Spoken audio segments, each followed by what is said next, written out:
عرض على مها أحمد شغل بفلوس ضعف اللي بتاخدها من التيك توك. طلب إيد فنانة مشهورة بمهر $1,000,000. شايف نفسه إن حلم كل بنت والستات كلها بتجري وراه ومعاه ملايين مش عارف يوديها فين.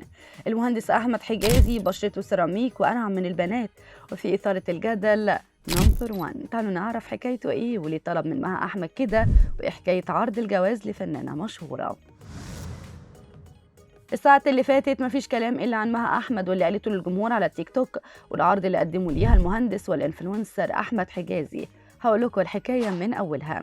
كل حكاية إن مها أحمد ظهرت في لايف على تيك توك كعادتها الفترة الأخيرة، وردت على اللي بيهاجموها وقالت شغلي على التيك توك وعلى أي برنامج مش هسيبه، طول ما في فلوس مش هسيبه. أنا عايزة أعمل علاقات مع الداعمين من بره، يمكن أسافر أشتغل بره، أو يمكن شيخة من الشيوخ تشوفني تشغلني عندها. في اللي كان معاها وبيدعمها وفي اللي كان ضدها، وإزاي تقول كده. لكن أحمد حجازي بص للموضوع من زاوية تانية خالص، وصدر الترند من أوسع أبوابه باللي قاله. فعلا اللي تمنيته مها لقيته وجالها العرض، بس مش من شيخة خليجية ولكن من المهندس أحمد حجازي.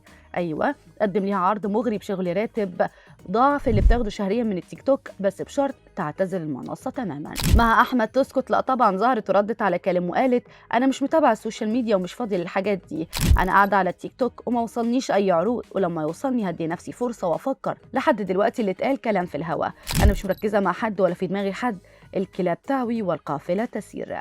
المفاجأة بقى إن مش أول مرة حجازي يدخل في أزمات فنانين ويحاول يساعدهم بفلوسه. ومن فترة عرض الجواز على حورية فرغلي بمهر $1,000,000، وده برضو كان بعد أزمة ليها مع الإعلامي نزار الفارس لما نشر صورهم سوا من تصوير لقاء وقال إنه خطبها. طبعا ده ما كانش صحيح. حجازي عنده حس اختيار الترندات، ولما لقى الدنيا قايمة على أحمد سعد لما لبس الطب الشبك، نشر صورة ليه جنب صورة سعد وقال إنه عملها قبله من 2018. طيب هو مين أحمد حجازي وحكايته إيه؟ حجازي ثروته عدت $27,000,000 ومحدش يعرف مصدرها، رغم إن كل حياته على الملأ، وكل اللي قالوا إنه حقق إنجازات كتير جدا في مجال الهندسة الاقتصادية والمدنية، وعنده شركات في كل دول العالم. هو لبناني لكنه عايش في باريس، وشايف نفسه انه حلم لكل بنت وملك جمال الكون، وبيتفخر دايما باسعار الهدوم بتاعته والمجوهرات اللي لابسها من ساسه لراسه، وقالوا عليه محمد رمضان لبنان.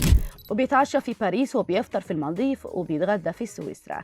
حجازي قدر بطلته الانثويه انه يستفز الناس واثار غيره البنات بجسمه الناعم الاملس. ولما الجمهور المصري هاجمه بسبب اللي بيعمله هو ما سكتش، وقال ان المصريين اخرهم ياكلوا فول مع الحمير، وما يرضاش يشغل حد مصري عنده لان المصريين مش من مستواه.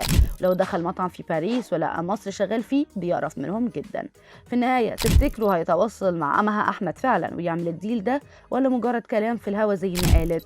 في النهايه انتم ايه رايكم في كلامه؟ شاركوني برايكم في التعليقات.